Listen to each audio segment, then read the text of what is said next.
kids. My name is Miss Brooke, and if you are in kindergarten or in preschool, then you are in the right place because you are my New Hope Nuggets. You're tiny but mighty, but you're also very, very important and very special. And I'm so glad you're here today. So this month in May, we're talking about legacy.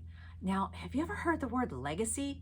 It's kind of a big word, but all it means is something that's passed down from person to person. So maybe if I was like really nice to animals and loved animals, that would be my legacy. People would remember me for loving animals. Well, did you know Jesus left us a legacy? He sure did. He told us he was going to leave us something really great, and he did. His legacy is called the Holy Spirit. Now, Holy Spirit sounds kind of weird and maybe a little scary. We don't even really know what that is, but it's not at all, because the Holy Spirit is part of God. The Holy Spirit is the part of God that just comforts us like a big hug and makes us feel safe and is there with us through everything that might be scary in our lives. And the Holy Spirit is there to help us and to encourage us and to love us every single moment of the day. So that's what the Holy Spirit does. It's pretty great, right? So this month we're going to be talking all about the Holy Spirit and how the Holy Spirit helps us to want to know God better. The Holy Spirit helps us to love everybody. The Holy Spirit helps us to do God's work. The Holy Spirit is for everybody, by the way. He wants to be friends with everybody. And the Holy Spirit helps us to be part of God's family and to love God's family. So the Holy Spirit is pretty great, you guys, and that's what legacy is all about. So let's take a look and learn a little bit more.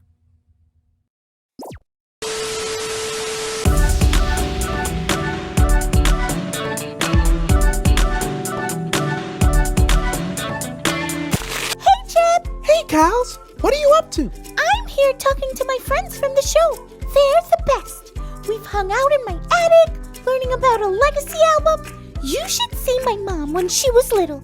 We got to talk to a friend of ours from Puerto Rico. And I found my dad's tool belt, which led to another adventure. So what are you up to? What are you wearing? I'm living my best superhero life as the coolest superhero in the whole wide world. Who? Iron Man, of course. Iron Man? Over Spider-Man? Iron Man?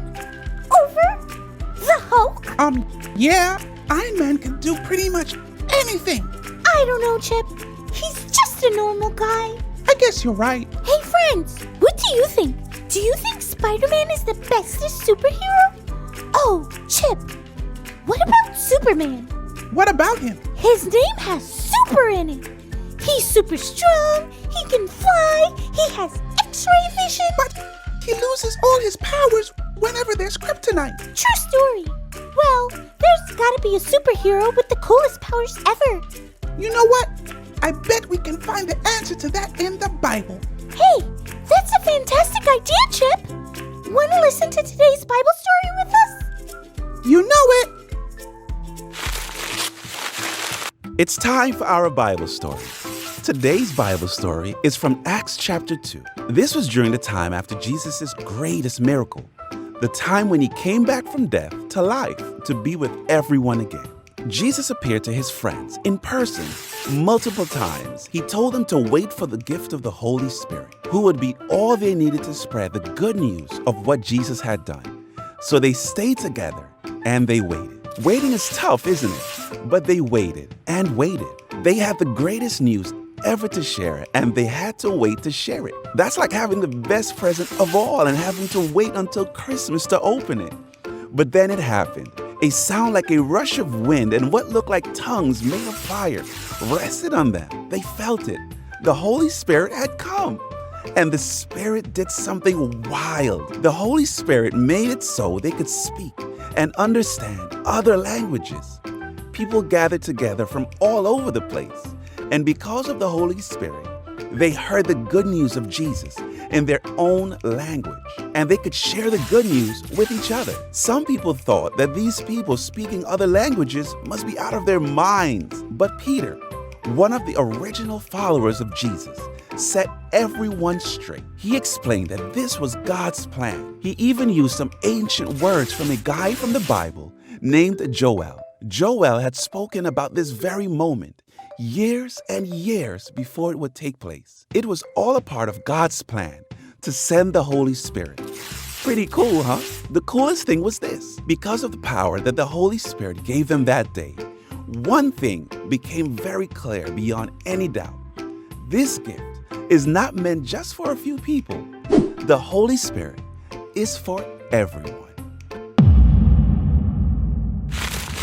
The Holy Spirit did such an amazing job giving everyone a chance to hear and share the story about God's love equally. That's the best superpower ever. It really is.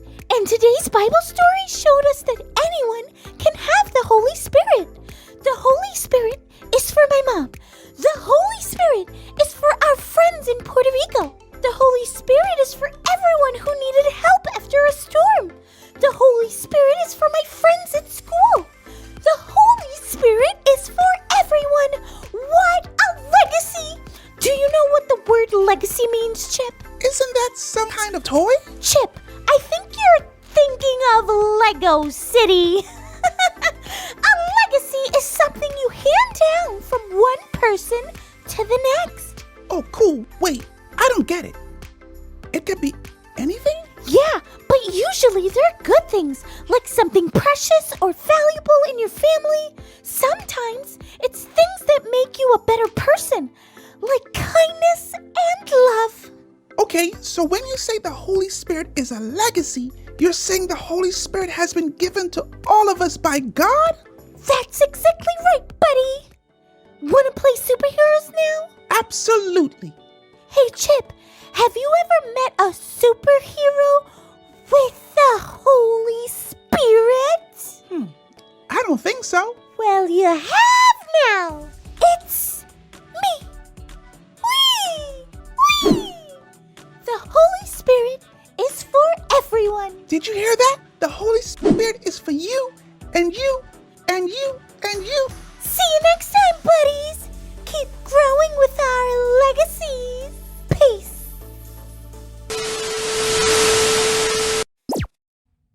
All right, so we have a new memory verse this month, and it is Romans 8:14, and it goes like this. It's easy one. You guys are going to get this easy.